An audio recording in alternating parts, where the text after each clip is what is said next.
আমরা সবাই জানি মশহুর ঘটনা, আল্লাহর নবী যখন হিজরতের উদ্দেশ্যে রওনা হইলেন, গার সুর মক্কা শরীফের সবচেয়ে বড় পাহাড়টার নাম হইল গারে সুর বা জবলে সুর। হাজী সাহেবরা যখন হজ করার জন্য কিংবা উমরা করার জন্য যান, যাদের শরীরের মধ্যে শক্তি সামর্থ্য আছে, 3 ঘন্টা পায়ে হেঁটে হেঁটে সময় লাগে ওই পাহাড়ের মধ্যে উঠতে হয়।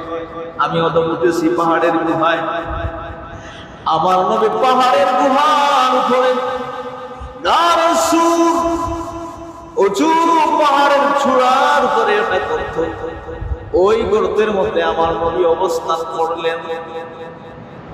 আমার নবীজি যখন গর্তের মধ্যে অবস্থান করলেন, নবীজির গর্তের উপরে মাকড়সা জাল বুনে দিল আর কবুতর এসে ডিম পাড়লো। এই সমস্ত এগুলা হাদিসের ঘটনা, কিন্তু এখনো কিছু বক্তব্য আছে যারা এই ঘটনাটা দেখো জাল হাদিস। আচ্ছা, নবীজির শানে আল্লাহ রাব্বুল আলামিন এমন কিছু করা অসম্ভব, এটা তো কিচ্ছু না। গাছে কথা বলতে পারে নবীর সাথে, গাছে ইয়া সালাম দিতে পারে নবীর কদমে। সাআতিশ শাজারু নাতাকাল হাজারু শাক্কাল কমারু বিশারাতিহি। হাদিসের আলোকে শের বানাইছেন কবি। সাআতিশ শাজার নবীর ডাকে গাছ এসে নবীকে সিজদা দেয়, আর নাতাকাল হাজার পাথর কথা বলে, শাক্কাল কমারু বিশারাতিহি নবীজির আতর ইশারা ছত্র বিকম্পিত হয়ে যায়। এই নবীজির হেফাজতের জন্য মাকড়সা যারা আল্লাহ জান জুড়াইয়া দিবেন, এটা কি অসম্ভব কিছু? আল্লাহ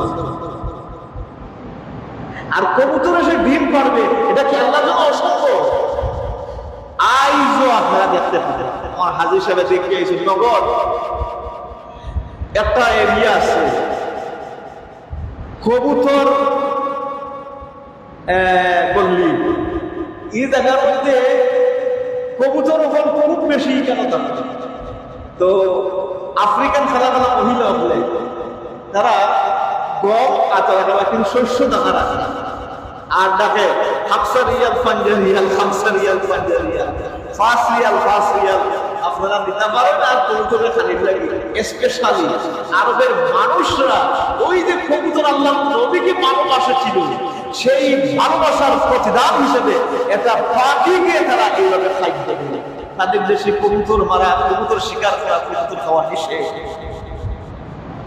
কিন্তু এইগুলা ওই যে জাল নবীরা এগুলো বিশ্বাস করে না।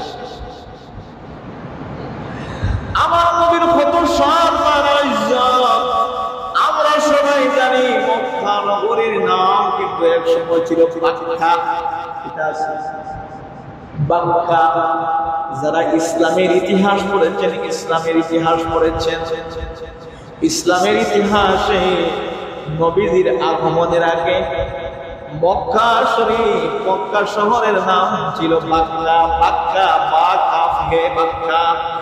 আর আমার নবীর আগমনের কারণে মক্কা বাক্কার নাম পরিবর্তন হয়ে নামটা হয়ে গেল মক্কাতুল মুকাররমা। ইজ্জত বদলে ইজ্জত দিলে ইজ্জত পারে না। জাহিল মুনাফিকরা জানে না মদিনার পূর্ব নাম ছিল ইয়াসরিব। কি ছিল? ইয়াসরিব। ইতিহাস জানার দরকার মুসলমানদের, ইতিহাস জানার দরকার মুসলমানদের। মদিনার পূর্ব নাম ছিল ইয়াসরিব। আর আমার নবীর কদম মোবারক মদিনার ইয়াসরিব শহরে পড়ার কারণে নামটার নাম হয়ে গেল মদিনাতুল মুনাওয়ারা অথবা মদিনাতুন নবী, মদিনা শরীফ। সুবহানাল্লাহ।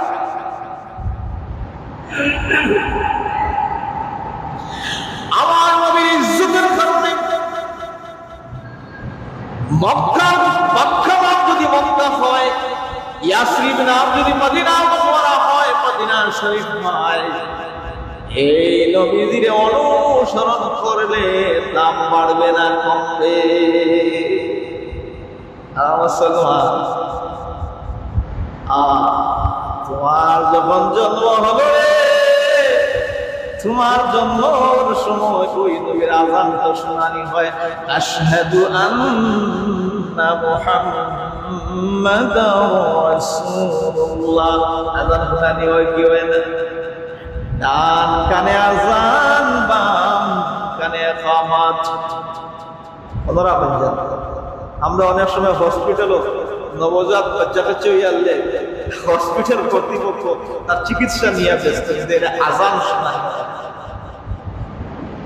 ছোট নবজাত যখন জন্মগ্রহণ করবে তখন তার ডান কানে আযান, বাম কানে ইকামাত।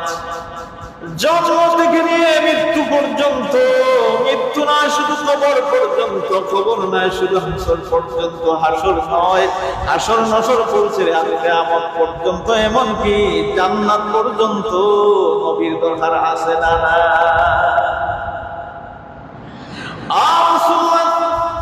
আমার নবী রহমতের নবী সক্রাতের কঠিন নিদানের সময় যদি আপনি প্রকৃতপক্ষে আশিকে রাসূল হয়ে আল্লাহর নবীর ভালোবাসাকে লালন করে বড় হন, জীবনে নবীজিকে অনুসরণ করেন, সাকরাতের কঠিন দিনের সময় আমার নবী মদিনার রওজা তোর থেকে আশিক উম্মতের সামনে আইয়া হাজির হয়ে যান। হাদিস দ্বারা মওতের সময় নবী আছেন, খবরে নবী আছেন কি নাই অস্বীকার করতে পারবে নবী।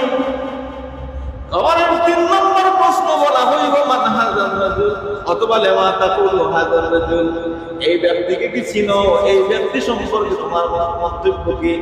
সরাসরি আল্লাহর নবীকে হাজির করা হইবে, অথবা আল্লাহর নবীর চেহারায় আল্লাহর আপনার সামনে নিয়ে হাজির করা হইবে। খবরে নবী আছেন না নাই? না জাল হাদিস অর্থাৎ জি জন্মের সময় আমার নবী আছেন, সারা জীবন নবীকে সাথী করে রাখতে হবে। মরণের সময় নবী আছেন, খবরে নবী আছেন। ময়দানে মাশরের কঠিন মুহূর্তে যখন অন্যান্য নবীরা ইয়া নফসি বলে বলে চিৎকার দিতে থাকবে, সেই দিন আপনার আমার নবী বলবেন ইয়া রাব্বি হাবলি উম্মতি, ইয়া রাব্বি হাবলি উম্মতি, ইয়া রাব্বি হাবলি উম্মতি। আমার নবী বলেন ময়দানে মাশর আমার একটা গুনাহগার যতক্ষণ পর্যন্ত জান্নাতে যাবে না ততক্ষণ পর্যন্ত আমি নবী জান্নাতে যাব না। কেমন নবী আমরা, আর ওই নবীর শান মান ইজ্জত আজমত সম্পর্কে আলোচনা করলে তার পড়া লাগে না।